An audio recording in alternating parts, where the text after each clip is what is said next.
विष्णुं शशिवर्णं चतुर्भुजं प्रसन्नवदनं ध्यायेत् सर्वविघ्नोपशान्तये। व्यासं वसिष्ठनप्तारं शक्तै पौत्रमकल्मषं पराशरात्मजं वन्दे शुकतातं तपोनिधिं। व्यासाय विष्णुरूपाय व्यासरूपाय विष्णवे नमो वै ब्रह्मनिधये वासिष्ठाय नमो नमः। अविकाराय शुद्धाय नित्याय परमात्मने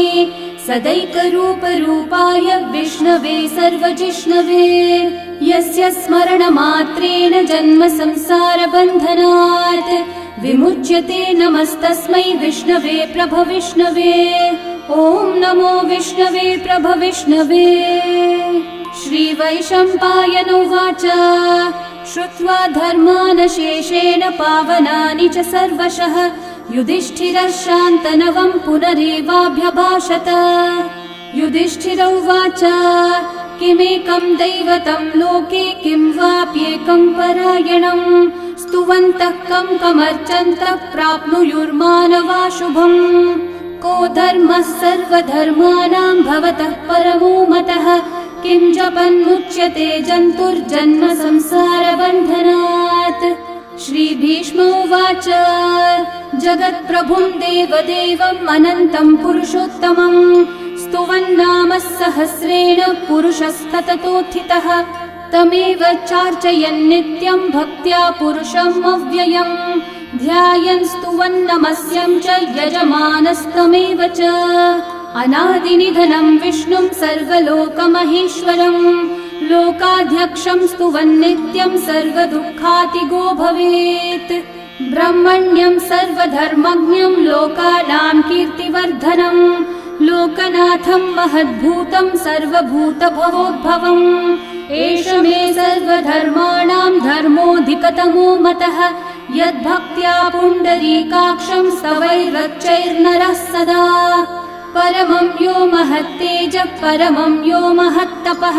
परमं यो महद्ब्रह्म परमं यः परायणं। पवित्राणां पवित्रं यो मङ्गलानां च मङ्गलं देवतं देवतानां च भूतानां यो व्ययः पिता यतः सर्वाणि भूतानि भवन्त्यादियुगागमे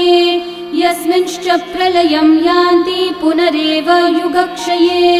तस्य लोकप्रधानस्य जगन्नाथस्य भूपते विष्णोर्नाम सहस्रं मे शृणु पापभयापहम्। यानि नामानि गौणानि विख्यातानि महात्मनः ऋषिभिः परिगीतानि तानि वक्ष्यामि भूतये। ऋषिर्नाम्नां सहस्रस्य वेदव्यासो महामुनिः छन्दोऽनुष्ठुप् तथा देवो भगवान् देवकीसुतः अमृतांशोद्भवो बीजं शक्तिर्देवकी नन्दनः त्रिसामा हृदयं तस्य शान्त्यर्थे विनियुज्यते। विष्णुं जिष्णुं महाविष्णुं प्रभविष्णुं महेश्वरम् अनेकरूपदैत्यान्तं नमामि पुरुषोत्तमम्। अस्य श्रीविष्णोर्दिव्यसहस्रनामस्तोत्रमहामन्त्रस्य श्रीवेदव्यासो भगवान् ऋषिः अनुष्ठुप्-छन्दः श्रीमहाविष्णुः परमात्मा श्रीमन्नारायणो देवता अमृतांशोद्भवो भानुरिति बीजम् देवकी नन्दनः सृष्टेति शक्तिः उद्भवक्षोभणो देव इति परमो मन्त्रः शङ्खबृन्नन्दकी चक्रीति कीलकम् शार्ङ्गधन्वा गदाधर इति अस्त्रम् रथाङ्गपाणिरक्षोभ्य इति नेत्रम् त्रिसामा सामगः सामेति कवचम् आनन्दं परब्रह्मेति योनिः ऋतुः सुदर्शनः काल इति दिग्बन्धः श्रीविश्वरूप इति ध्यानम् श्रीमहाविष्णुः प्रीत्यर्थे सहस्रनाम जपे विनियोगः।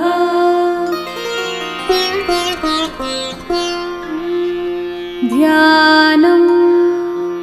क्षीरोधन्वत्प्रदेशे शुचिमणिविलसत्सैकते मौक्तिकानां माला क्लृप्तासनस्तस्फटिकमणिनिभैर्मौक्तिकैर्मण्डिताङ्गः शुभ्रैरभ्रैरतभ्रैरुपरि विरचितैर्मुक्तपीयूषवर्षैः आनन्दीनः पुनीयादरिनलिनगदा शङ्खपाणिर्मुकुन्दः भुःपादौ यस्य नाभिर्वियदसुरनिलश्चन्द्रसूर्यौ च नेत्रे कर्णावाशाः शिरौ द्योर्मुखमपि दहनो यस्य वास्तेयमब्धिः अन्तस्थं यस्य विश्वं सुरनरखगो भोगि गन्धर्वदैत्यैः चित्रं रम्यते तं त्रिभुवन विपुषं विष्णुमीशं नमामि। ॐ नमो भगवते वासुदेवाय। शान्ताकारं भुजगशयनं पद्मनाभं सुरेशं विश्वाधारं गगनसदृशं मेघवर्णं शुभांगं लक्ष्मीकान्तं कमलनयनं योगिहृद्ध्यानगम्यं वन्दे विष्णुं भवभयहरं सर्वलोकैकनाथं मेघश्यामं पीतकौशेयवासं श्रीवत्साङ्कं कौस्तुभोद्भासिताङ्गं पुण्योपेतं पुण्डरीकायताक्षं विष्णुं वन्दे सर्वलोकैकनाथम्। नमः समस्तभूतानामादिभूताय भूभृते अनेकरूपरूपाय विष्णवे प्रभविष्णवे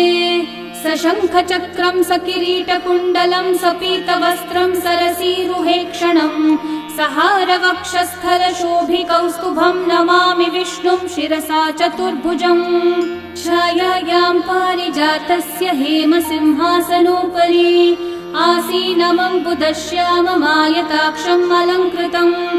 चन्द्राननं चतुर्बाहुं श्रीवत्साङ्कितवक्षसं रुक्मिणी सत्यभामाभ्यां सहितं कृष्णमाश्रये। ॐ विश्वं विष्णुर्वषट्कारो भूतभव्यभवत्प्रभुः भूतकृद्भूतभृद्भावो भूतात्मा भूतभावनः भूतात्मा परमात्मा च मुक्तानां परमा गतिः अव्ययः पुरुषः साक्षी क्षेत्रज्ञोऽक्षर एव च योगो योगविदां नेता प्रधानः पुरुषेश्वरः नारसिंहः वपुः श्रीमान् केशवः पुरुषोत्तमः सर्वः सर्वः शिवस्थाणोर्भूतादिर्निधिरव्ययः सम्भवो भावनो भर्ता प्रभवः प्रभुरीश्वरः स्वयंभू शम्भुरादित्यः पुष्कराक्षो महास्वनः अनादिनिधनो धाता विधाता धातुरुत्तमः अप्रमेयो ऋषिकेशः पद्मनाभोऽमरः प्रभुः विश्वकर्मा मनुस्त्वष्टा स्थविष्ठस्थविरो ध्रुवः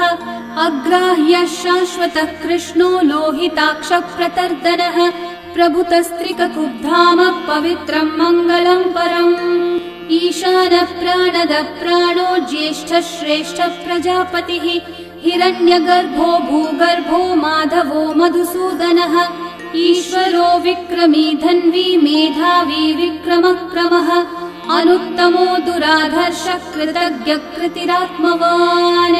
सुरेशः शरणं शर्म विश्वरेतः प्रजाभवः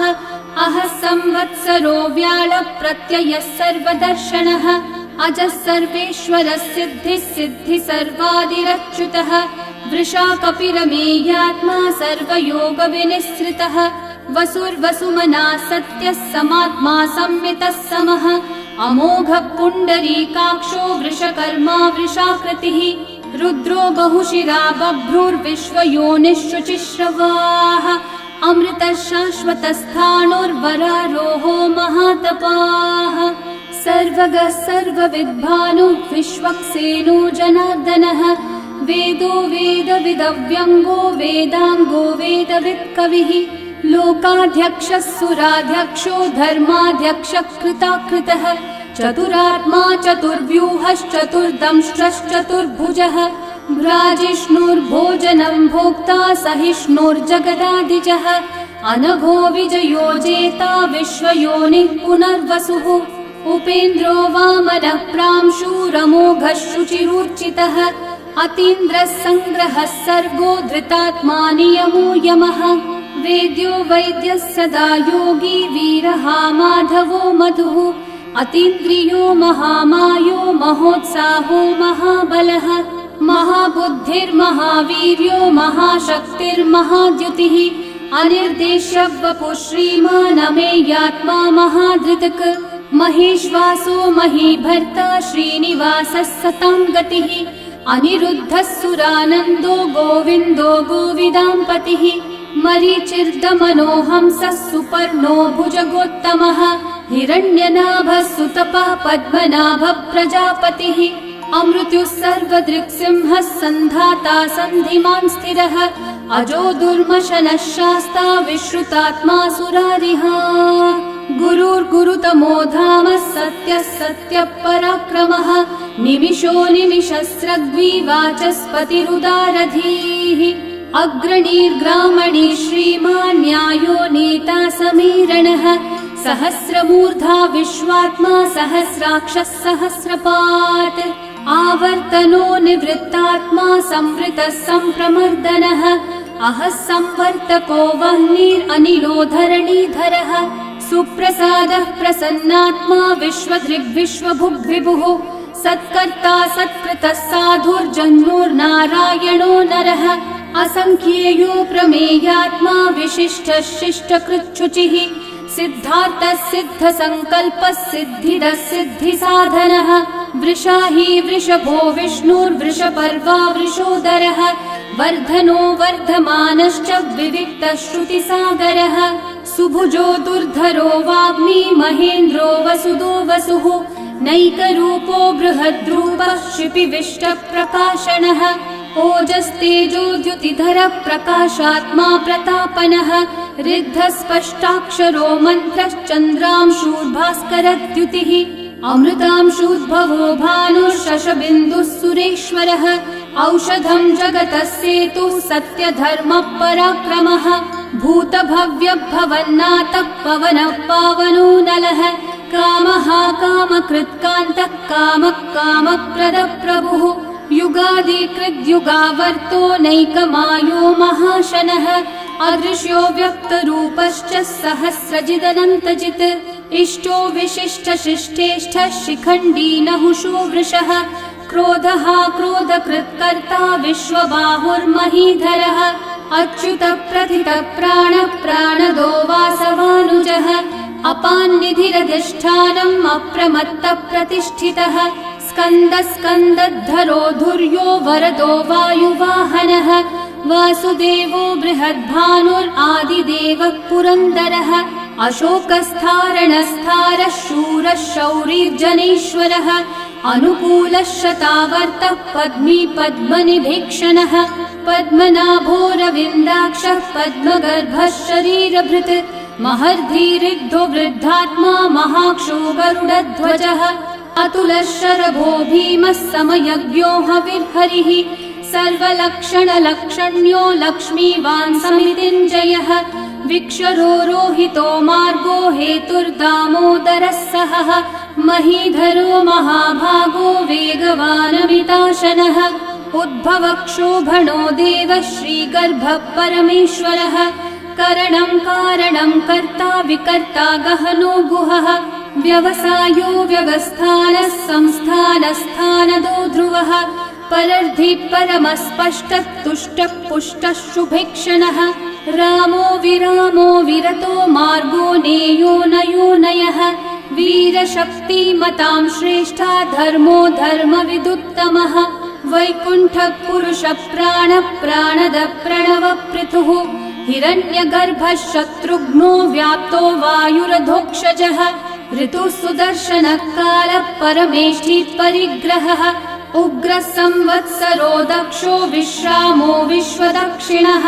विस्तारस्थावरस्थाणु प्रमाणं बीजमव्ययम् अर्थोऽनर्थो महाकोशो महाभोगो महाधनः अनिर्विण्णस्थविष्ठो भूर्धर्मयूपो महामखः नक्षत्रनेमिर्नक्षत्री क्षामः क्षामः समीहनः यज्ञयुज्यो महेज्यश्च क्रतुः सत्रं सताङ्गतिः सर्वदर्शी विमुक्तात्मा सर्वज्ञो ज्ञानमुत्तमम् सुहृतः सुमुखः सूक्ष्मः सुघोषः सुखदः सुहृत् मनोहरो जितक्रोधो वीरबाहुर्विदारणः स्वापनः स्ववशो व्यापी नैकात्मा नैककर्मकृत् वत्सरो वत्सलो वत्सी रत्नगर्भो धनीश्वरः धर्मगुप्धर्मकृद्धर्मी सदसक्षरमक्षरम् अविज्ञाता सहस्रांशूर्विधाता कृतलक्षणः गभस्तिनेमि सत्त्वस्थः सिंहो भूतमहेश्वरः आदिदेवो महादेवो देवेशो देवभृद्गुरुः उत्तरो गोपतिर्गोप्ता ज्ञानगम्यः पुरातनः शरीरभूतभृद्भोक्ता कपीन्द्रो भूरि दक्षिणः सोमपोमृतपः सोमः पुरुजित्पुरुसत्तमः विनयोजयः सत्यसन्धो दाशारः सात्वतां पतिः जीवो विनयिता साक्षी मुकुन्दोमितविक्रमः अम्भोनिधिरनन्तात्मा महोदधिशयोऽन्तकः अजो महार्हः स्वाभाव्यो जितामित्रप्रमोदनः आनन्दो नन्दनो नन्दः सत्यधर्मात्रिविक्रमः महर्षि कपिलाचार्य कृतज्ञो मेदिनीपतिः त्रिपदस्त्रिदशाध्यक्षो महाशृङ्गकृतान्तकृत् महावराहो गोविन्दः सुषेणः कनकाङ्गदे गुह्यो गभीरो गहनो गुप्तश्चक्रगदाधरः वेधास्वाङ्गोजितः कृष्णो दृढसङ्कर्षणोच्युतः वरुणो वारुणो वृक्षः पुष्कराक्षो महामनाः भगवान् भगहानन्दी वनमाली हलायुधः आदित्यो ज्योतिरादित्यः सहिष्णुर्गतिसत्तमः सुधन्वा खण्डपरशुर्दारुणो द्रविणप्रदः दिवस्पृक् सर्वदृग्व्यासो वाचस्पतिरयो निजः त्रिसामासामगः सामन्निर्वाणं भेषजम्भिषक् सन्न्यासकृच्छमः शान्तो निष्ठा शान्तिपरायणम् शुभाङ्गः शान्तिदः सृष्टा कुमुदः कुवलेशयः गोहितो गोपतिर्गोप्ता वृषभाक्षो वृषप्रियः अनिवर्ती निवृत्तात्मा संक्षेप्ताक्षेमकृच्छिवः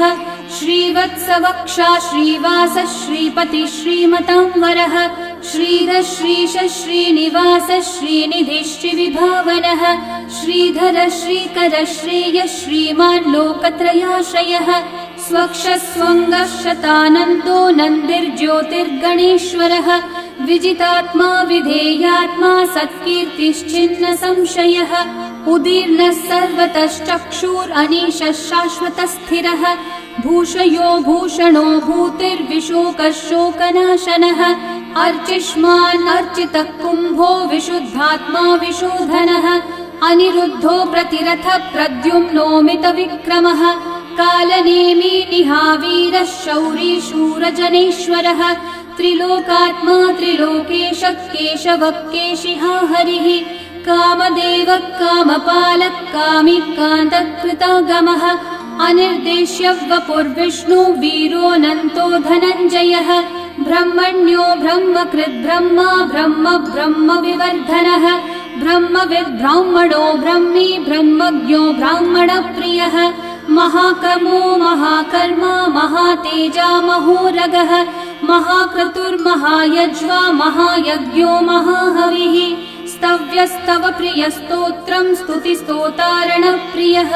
पूर्णपूरयिता पुण्यकीर्तिरणामयः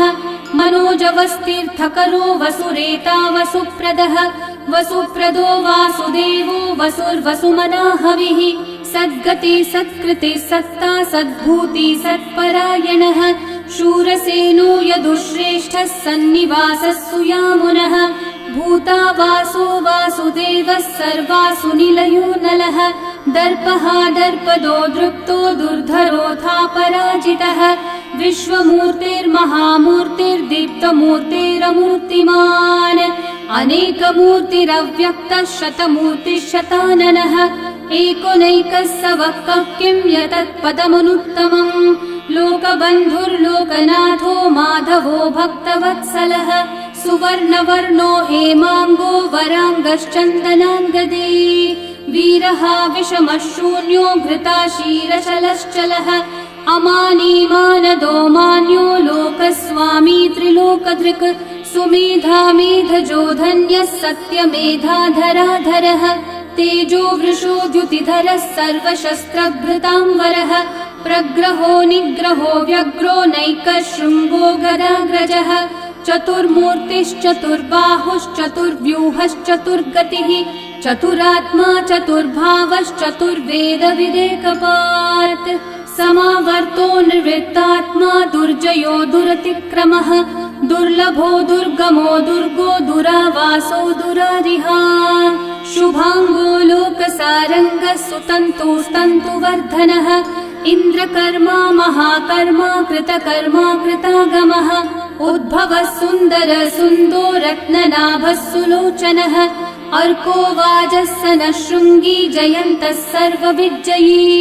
सुवर्णबिन्दु रक्षोभ्यः सर्ववागीश्वरेश्वरः महाहृदो महागर्तो महाभूतो महानिधिः कुमुदः कुन्दरः कुन्दः पर्जन्यः पावनो निलः अमृताशोऽमृतवपुः सर्वज्ञः सर्वतोमुखः सुलभः सुव्रतः सिद्धः शत्रुजिच्छत्रुतापनः न्यग्रोधोदम्बरोऽश्वत्थश्चाणूरान्ध्रनिषूदनः सहस्रार्ची सप्तजिह्वा सप्तैधा सप्तवाहनः अमूर्तिरनघोचिन्त्यो भयकृद्भयनाशनः अनुर्बृहत्कृशस्थूलो गुणभृन्निर्गुणो महान् अधृतस्वधृतस्वास्य प्राग्वंशो वंशवर्धनः भारभृत्कथितो योगी योगीशः सर्वकामदः आश्रमश्रमणश्रामः सुपर्णो वायुवाहनः धनुर्धरो धनुर्वेदो दण्डो दमयिता दमः अपराजितः सर्वसहो नियन्ता नियमो यमः सत्त्ववान् सात्विकः सत्यः सत्यधर्मपरायणः अभिप्रायप्रियार्होर्हः प्रियकृत्कृतिवर्धनः विहाय स गतिर्ज्योतिः सुरचिर्हुतभुक् विभुः रविर्विरोचनः सूर्यः सविता रविलोचनः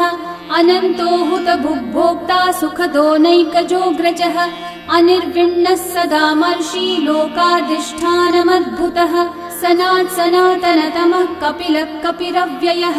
स्वस्तिदः स्वस्तिकृत् स्वस्ति स्वस्ति भुक् स्वस्ति दक्षिणः अरौद्रः कुण्डली चक्री विक्रमयूर्जितशासनः शब्दातिगः शब्दसः शिशिरः शर्वरीकरः अक्रूरः पेशलो दक्षो दक्षिणः क्षमिनाम्बरः विद्वत्तमो वीतभयः पुण्यश्रवणकीर्तनः उत्तारणो दुष्कृतिः पुण्यो दुःस्वप्ननाशनः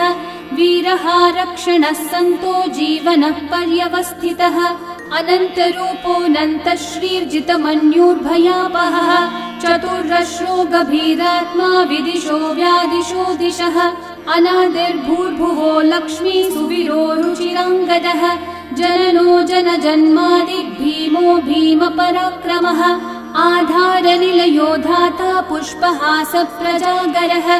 ऊर्ध्वगः सत्पथाचारः प्राणदः प्रणवप्पणः प्रमाणं प्राणनिलयं प्राणभृत् प्राणजीवनः तत्त्वं तत्त्वविदेकात्मा जन्म मृत्युजरातिगः भूर्भुवः स्वस्तरुस्तारः सविता प्रपितामहः यज्ञो यज्ञपतिर्यज्वा यज्ञाङ्गो यज्ञवाहनः यज्ञभृद्यज्ञकृद्यज्ञी यज्ञभुग्यज्ञसाधनः यज्ञातकृद्यज्ञगुह्यामन्नमन्नादयेव च आत्मयोनिः स्वयं जातो वैखानः सामगायनः देवकीनन्दनः सृष्टा शितीशः पापनाशनः शङ्खबृन्नन्दकी चक्री शार्ङ्गधन्वा गदाधरः रथाङ्गपाणिरक्षोभ्यः सर्वप्रहरणायुधः सर्वप्रहरणायुध ॐ नम इति वनमाली गदी शार्ङ्गी शङ्खी चक्री च नन्दकी श्रीमान्नारायणो विष्णुर्वासुदेवोऽभिरक्षतु वनमाली गदी शार्ङ्गी शङ्खी चक्री च नन्दकी श्रीमान्नारायणो विष्णुर्वासुदेवोऽभिरक्षतु वनमाली गदी शार्ङ्गी शङ्खी चक्री च नन्दकी श्रीमान्नारायणो विष्णुर्वासुदेवोऽभिरक्षतु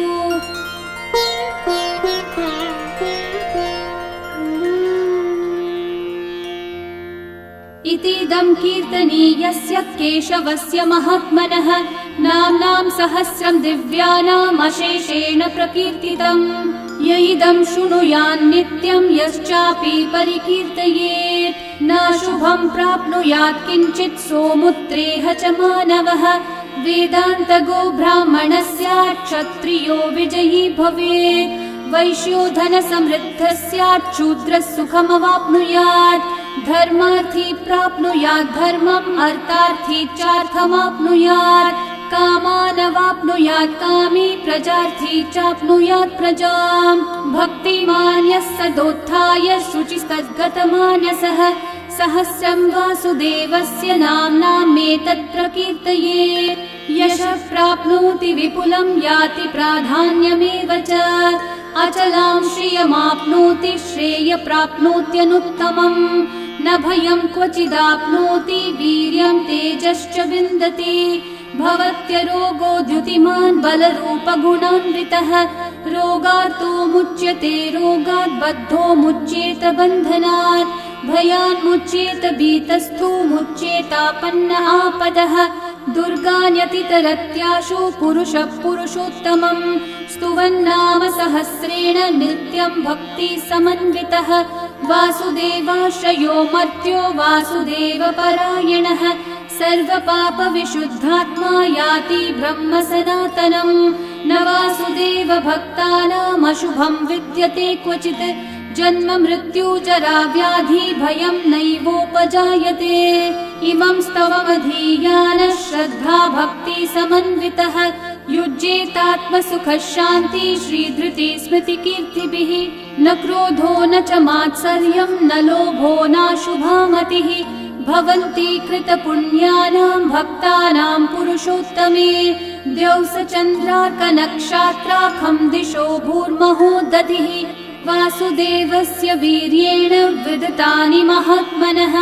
ससुरासुरगन्धर्वं स यक्षोरगराक्षसम्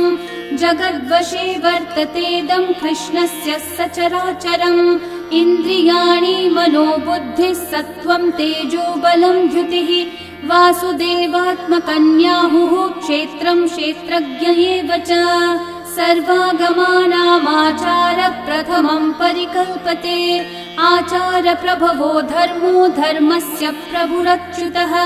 ऋषयः पितरो देवा महाभूतानि धातवः जङ्गमाजङ्गमं चेदं जगन्नारायणोद्भवम् योगो ज्ञानं तथा साङ्ख्यं विद्या शिल्पादिकर्म च वेदाः शास्त्राणि विज्ञानम् एतत् सर्वं जनार्दनात् एको विष्णुर्महद्भूतं पृथक् भूतान्यनेकशः त्रिलोकान् व्याप्य भूतात्मा भुङ्क्ते विश्वभुगव्ययः इमं स्तवं भगवतो विष्णोर्व्यासेन कीर्तितम् पठेद्य इच्छेत् पुरुषः श्रेयः प्राप्तुं सुखानि च विश्वेश्वरमजं देवं जगतः प्रभुमव्ययम् भजन्ति ये पुष्कराक्षं न ते यान्ति पराभवम् न ते यान्ति पराभवम् ॐ नमः इति अर्जुनोवाच पद्मपत्रविशालाक्षः पद्मनाभः सुरोत्तम भक्तानामनुरक्तानां त्राता भव जनार्दन श्रीभगवानुवाच यो मां नाम सहस्रेण स्तोतुमिच्छति पाण्डव सोऽहमेकेन श्लोकेन स्तुत एव न संशयः स्तुत एव न संशय ॐ नमः इति व्यास उवाच वासनाद्वासुदेवस्य वासितं भुवनत्रयम् सर्वभूतनिवासोऽसि वासुदेव नमोऽस्तु ते श्रीवासुदेव नमोऽस्तु ॐ नमः इति पार्वत्योवाच केनोपायेन लघुना विष्णोर्नाम सहस्रकम् पठ्यते पण्डितेर्नित्यं श्रोतुमिच्छाम्यहं प्रभो ईश्वरोवाच श्रीराम राम रामेति रमे रामे मनोरमे सहस्रनाम तत्तुल्यं राम नाम वरानने श्रीराम राम रामेति रमे रामे मनोरमे सहस्रनाम तत्तुल्यं राम नाम वरानने श्रीराम राम रामेति रमे रामे मनोरमे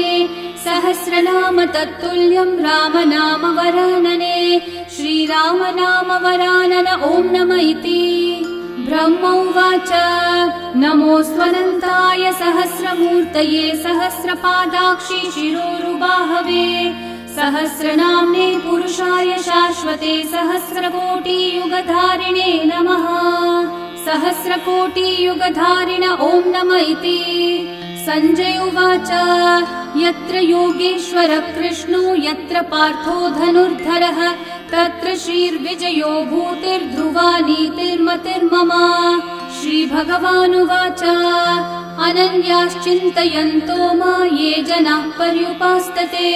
तेषां नित्याभियुक्तानां योगक्षेमं वहाम्यहम्। परित्राणाय साधूनां विनाशाय च दुष्कृतां धर्म संस्थापनार्थाय सम्भवामि युगे युगे। आर्ता विषण्णा शिथिलाश्च भीता घोरेषु च व्याधिषु वर्तमानाः संकीर्त्य नारायण शब्दमात्रं विमुक्तदुःखा सुखिनो भवन्तु। कायेन वाचा मनसैन्द्रियैर्वा बुद्ध्यात्मना वा प्रकृते स्वभावात् करोमि यद्यत् सकलं परस्मै नारायणायेति समर्पयामि। श्री विष्णु सहस्रनाम स्तोत्रम् सम्पूर्णम्।